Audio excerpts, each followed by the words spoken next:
Welcome back to the dungeon, aka my parents' basement, where I will still be here for another couple of weeks. 2 weeks, and then I'll move. So, new setup coming soon. So that's exciting. I bought some books recently, and I also got sent quite a few e-arcs and physical books of either new releases or indie author self-pub things, so I wanted to feature those here as well. One of which being, and I believe this is actually already came out, Jed Hearn reached out to me and sent me a copy of, I'm changing pages because I'm a doofus, The Thunder Heist. So this is a pretty interesting concept, and I've never read anything from this author, so I'm definitely looking forward to this. I will incorporate this into sort of my monthly self-pub reading, which I don't actually know which one I'm going to read this month. I don't think I had one on my March TBR because I was trying to catch up on some other things, but it's one of my goals to basically read, a self-pub book at least every other month, if not every month, depending on how many I have. So I definitely want to get to this one. So first of all, the cover art's gorgeous. I'll put up an actual picture here because it looks nicer in color. But the setup in the world sounds super interesting. After a lifetime of running from her past, she's returned to Zorith, a tangled jungle of 1,000 boats, all lashed together to make a floating city ship.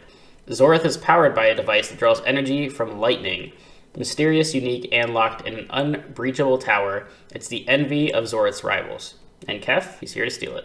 This is going to be a band of characters that's going to sort of steal this device and, I guess, use it to turn the city to chaos, overthrow the ruling class. I don't know, but it sounds pretty cool, and I'm definitely looking forward to it. Next up, of course, is one of the first arcs that I was really looking forward to getting access to, and I did it through Night Galley, and that is, of course, the arc that everyone seems to be trying to get a hold of this year, and that is Shadow of the Gods by the one and only John Gwynne. Now, this man, if you have not read anything from him, his Faithful in the Fall series is fantastic. I've heard of Blood and Bone, it's just as good, so I'm definitely anticipating this.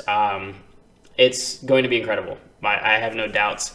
I'm a sucker for dragons. There's a big-as-fuck dragon on the cover, and that is the technical term for it. This is definitely highly anticipated. I am probably going to get to this next month. I already have my TBR kind of all set to go for this month, so I don't think it's going to knock anything out, but we'll see. Next up, this ebook. For some reason, the cover art's not pulling up correctly, so I'm just going to put it right here. This is the Askari War by Tom Creighton. Now, he actually reached out to me on Twitter. Thank you for that. And offered to give me a copy of this book to read and review. And I'm definitely looking forward to doing this because I love epic fantasy. What can I say? So this one actually sounds a little bit different too, though. So this came out end of last year. No, 2019? Now, this was actually published in 2019, so obviously I am a little bit late to getting to it, but I didn't know about it. I'm sorry. It sounds super interesting. The cover art's pretty cool, and it's sold to me as military fantasy, I believe is what he said. So military fantasy, lots of action, lots of fighting, totally game. All right, we got 2 more self-pub thingies to go through here. So Brooklyn Quintana's 9 of Swords. This thing is chunky. This is like a 750-page debut novel, epic fantasy. So Jesus, you guys writing these gigantic epic fantasies as like your first work, bravo to you, because that takes some guts. So what we have here is, welcome to the Morancy Academy of Military Arts. As one of our students, we expect that you will fight till the end and win by any means necessary. Now that you're here, there are a few things you should be made aware of. Firstly, be mindful of the water's edge. The mermaids are not always to be trusted, and the dolphins are quite unreliable. Killer mermaids. Terrifying sea. Let's go. Second, try not to get lost in the catacombs. Should you wander too far, your safety cannot be guaranteed. And remember, be wary of the jungle. The trees like to rearrange themselves, and do steer clear of the vines, lest you not return from your adventure intact, or even alive. We hope to see you at the end of this year's games, should you make it that far. So I don't actually know what to expect out of this. It sounds more of like a military academy or like school, so possibly like a more violent Harry Potter, but like not wizards. I don't really know, but it's a thick one, and we're going to give it a try. Okay, last for these self-pubs here is Rune E. Nielsen's The Doomsayer Prince, aka another brick of a book. Now this is book 1 of the Artifact War, and what's cool about this is I actually really like, and it's an arc, so I mean some of the margins and stuff and the text are a little wacky in places. I love this is a weird thing, I love the font that was chosen. It's super easy to read, but here we go. In his vision, colossal artifacts stride across his homeland, destroying everything in their path. In a desperate attempt to save his home, Mage Prince Phydiax heads to the wild north in search of allies. On his journey, his magical powers become damaged at the worst possible time, and his destined allies need to be saved before they can help him. Pino, the weakest mage of all of them, and wielder of a mysterious artifact sword. Emily, a kidnapped noblewoman turned witch to fight her captors, and Corden, an old light master wanted for murder, but dead set on getting his life back. With the brutal and mysterious force invading and destabilizing the kingdoms around them, will his potential allies help or hinder him? And even if they save their homelands, the prince might be worse than they ever imagined.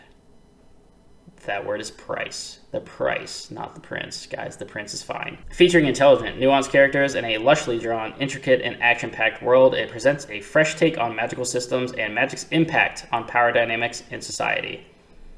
So, what interested me the most is the last part of that, because up front you see, okay, you got like a mage, a witch, whatever a light master is, so you have various magic users.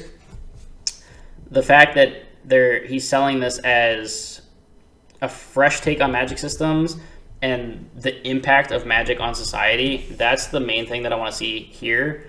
What that all entails, like what kind of, is this like magic is killing these people, or you have to draw from a certain place, you know, that's ruinous to the things around you? That's the part that sounds the most interesting to me. And wow, this one's long. Okay, next up, I picked up this super cool looking version of the Martian Chronicles. Now, I normally hate mass market paperbacks, but because this book is not incredibly long, I'm fine with it.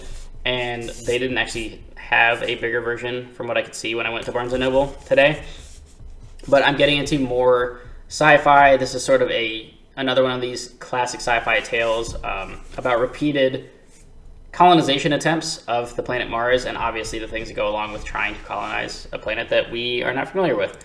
So this is going to be interesting, and I love that I'm getting more into sci-fi. I will likely be reading more than just one a month upcoming, especially when I'm done with the Wheel of Time, because that does take about 10 or so days a month for me to read one of those big-ass books. But I'm looking forward to that one. It sounds pretty cool. Next up is Rendezvous with Rama, Arthur C. Clarke. Now, I actually love this sort of minimalist design of this, and it's super reflective. That's cool. I can see my monitors. As opposed to this sort of like the old school artwork. Maybe it's just Barnes & Noble, but they put out like all these different cover arts, which are pretty awesome. I don't know if this is like a Barnes & Noble edition of it, but I really like the clean aesthetic of this. So this, again, another classic sci-fi tale. This was published in the 70s, 73, I believe.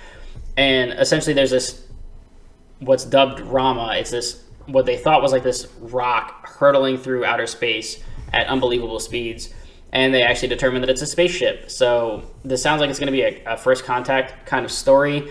I know I just watched Brian Lee Durfee's review of it, and I honestly forgot what exactly it entails, but it does sound like a first contact exploration type story. So I'm definitely looking forward to that. It sounds super interesting. And again, mixing in things like these more recent things like Red Rising and Murderbot with the classic Arthur C. Clarke, Isaac Asimov, Carl Sagan, that kind of stuff. I'm happy to be mixing all these different variations of sci-fi, because the genre is so broad that there is so much to pick from. So I'm definitely looking forward to this one as well. Last but certainly not least, if you've watched this channel, I've been talking about this for a while, how about a year ago, when I came back to reading, I read Assassin's Apprentice, and I didn't love it, but it was also my first book after like a decade, and probably wasn't a good re-entry to fantasy, especially considering I wanted and was expecting a more fast-paced sort of assassin-y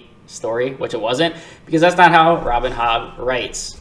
But what she does wonderfully. So now that I've had a year of reading under my belt, I'm going to be restarting the Farseer trilogy next month with Assassin's Apprentice, which is currently in a box. And Royal Assassin, the sequel, is also in a box. But my hate for the terrible US cover of the mass market led me to get the illustrated editions. And that brings me to the newly released illustrated edition of Assassin's Quest, which, of course, is gorgeous. And this was sort of my excuse to get back to this and restart it, because I don't reread books, but I'm going to reread Assassin's Apprentice. And I'm going to do it with the illustrated edition. It's gorgeous. I love having a nice, solid hardcover to flip through. And the artwork, like, this is just a well-made book. There's certain illustrated editions that feel kind of cheap, and the artwork's not great. These feel solid. They feel well-made. The artwork, while there's not a ton of it, especially in this one it seems, there are some fantastic pieces of art in here. And yeah, I am looking forward to getting back to Farseer and continuing that, because I want to read more Robin Hobb. I'm not committing to the entire Realm of the Elderlings right now because it's really, really long. And I'm still finishing Wheel of Time and some other things, so I will at least read Farseer this year as well. So that is going to do it for all the books that I've gotten recently. Like I said, there's a bunch of other shit on Kindle that I have, but that would just bore you. I buy books all the time on Kindle. And I don't want this video to be a million hours long. So that is what I've bought so far. And kind of this year, I guess, so far, I haven't really bought that many books this year.